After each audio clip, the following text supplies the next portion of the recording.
Speaking of Bill Nye, he has a new show, Bill Nye Saves the World. What are some dangers this show poses?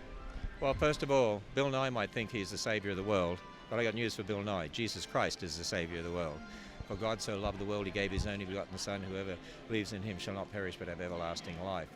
The dangers of the show are many, I would say.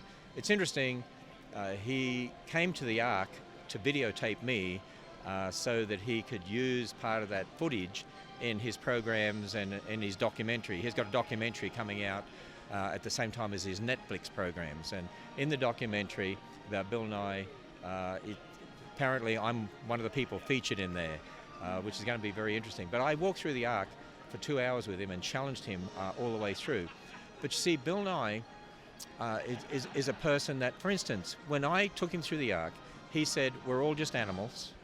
And I said, that means we're related to a banana. And he said, or banana, how I pronounce it right.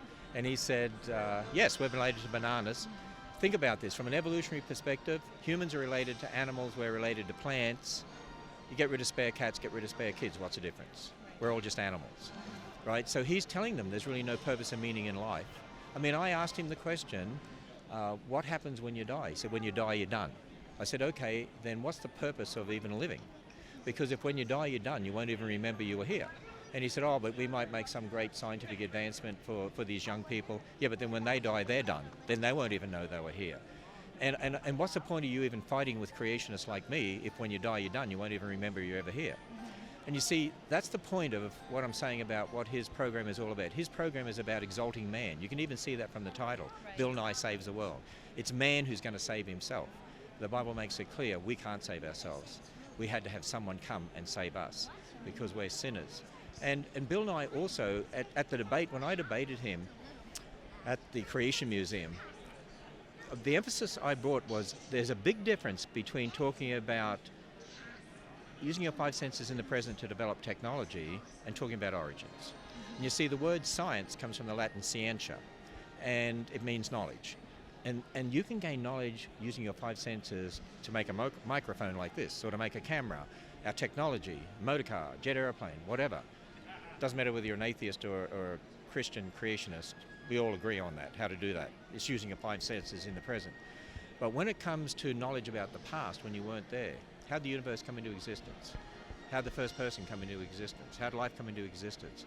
See, then you're talking about a different sort of science. Then it's not observational science, then it's historical science. And Bill Nye doesn't distinguish between the two.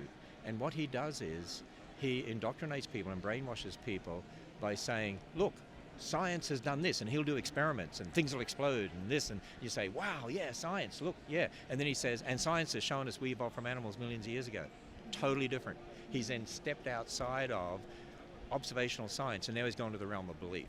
And that's the big danger of it all, that it indoctrinates generations that, wow, because we can do things that go poof and bang and make technology, therefore we've got to believe Bill Nye when he says everything came about by natural processes, there's no God. And that's the danger of that series. Awesome. Ken Ham, thank you so much for speaking with us today. Hey, my pleasure.